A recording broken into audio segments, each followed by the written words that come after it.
మేడగది మీరు దేవుని కలుసుకునే స్థలం. 1953 సంవత్సరం నుండి నేటి వరకు అనగా గత 72 సంవత్సరాలుగా నిరాటంకంగా ప్రచురితమవుతూ 3 తరాల ప్రజలను విశ్వాసంలో అనుదినము బలపరుస్తున్న ధ్యానాలు ఇప్పుడు యూట్యూబ్లో మీకోసం. వీక్షించండి, విశ్వాసంలో దినదినము వర్ధిల్లండి. ఈనాటి మేడగది ధ్యానాన్ని చదువుకుందాం. ఆదివారం మే 4, 2025. కృప పొందినవారు. ఈనాటి ధ్యానాంశం కృప పొందినవారు. ఈనాటి వాక్య భాగంగా యోహాను సువార్త 8వ అధ్యాయం 1 నుండి 11 వచనాల వరకు చదవండి.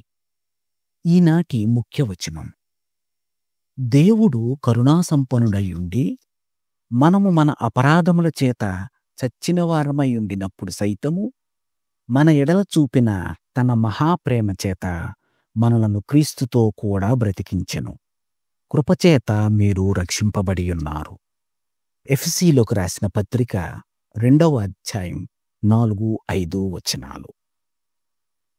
వ్యభిచారంలో పట్టబడిన స్త్రీ మోషే ధర్మశాస్త్రాన్ని అతిక్రమించిందని నేరారోపణ చేయబడింది. అయితే ఆమెను నిందించిన వారు ఆమెతో కలిసి పాపం చేసిన పురుషుని ప్రస్తావన లేకుండా ఆ స్త్రీని మాత్రమే నిందించారు. ఈ కథ మన సమాజంలోని అసమానతలను, జరుగుతున్న అన్యాయాలను మనకు గుర్తు చేస్తున్నది. స్త్రీలు, పిల్లలు మరియు అల్పసంఖ్యాక వర్గాల వారు తరచుగా సమాజపు ఆధిపత్య వర్గాలచే అణిచివేయబడుతుంటారు. క్రైస్తవ సంఘంలో కూడా భిన్నంగా పనులు చేయడానికి ధైర్యం చేసేవారిపై మనం దాడి చేస్తాం. మనతో ఏకీభవించని వారి పట్ల మనకు సహనం తక్కువ మరియు ఇతరులను గూర్చి త్వరపడి తీర్పు తీరుస్తాం. ఎదిరించిన వారిని వెలివేస్తాం. ఆ స్త్రీని నిందించిన వారితో యేసు పలికిన మాటలు మనమందరం పాపులమని, మనం కృప ద్వారా రక్షింపబడినప్పటికీ మనం ఇంకా పాపం చేస్తున్నామని గుర్తు చేస్తున్నాయి. నా స్వంత అపరిపూర్ణతలను గుర్తించడం ఇతరుల పతనాన్ని చూసి సంతోషించకూడదని మనల్ని హెచ్చరిస్తుంది. యేసు పాపులను శిక్షించుటకు రాలేదు, కానీ వారిని కృపతో చేర్చుకుని ఉద్ధరించడానికి వచ్చాడు. మరియు ఆయన నేడు ఆ పరిచర్యను మనం కొనసాగించాలని మనకిచ్చాడు. ఇతరుల పాపాలను తీర్పు తీర్చే బదులు మనం ఈ లోకంలో సమాధానం చేకూర్చుట కోసం పనిచేయాలని దేవుడు మనల్ని కోరుతున్నాడు.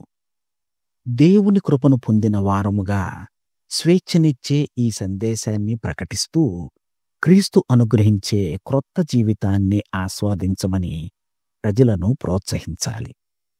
మనం ఒకప్పుడు పాపులమయ్యుండి దేవుని ప్రేమ చేత క్షమించబడి, ఆదరించబడి, ఇప్పుడు కృప పొందిన వారంగా సజీవ సాక్షులుగా ఉన్నామనే అవగాహనతో మనం ఇవన్నీ చేద్దాం. నేటి ధ్యానం: నేను ఇతరులను అంగీకరిస్తున్నప్పుడు వారి పట్ల దేవుని దయను విస్తరిస్తున్నానన్నమాట. ప్రార్థన: ప్రభూ, ఇతరులను మీతో తిరిగి కలపడానికి మేము ప్రయత్నిస్తుండగా మీ కృపను అర్థం చేసుకుని నడుచుకోవడానికి మాకు సహాయం చేయండి. ఆమేన్.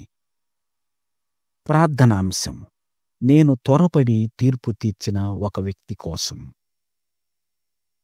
తన అనుభవాన్ని ఈనాటి ధ్యానంగా మన కోసం రాసి పంపినవారు ఇమ్మాన్యుయేల్ ఓ అఫోలాబి, లాగోస్, నైజీరియా.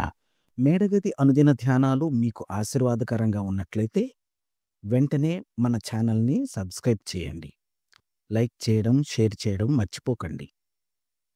దేవుడు మిమ్మును దీవించునుగాక. ఆమేన్.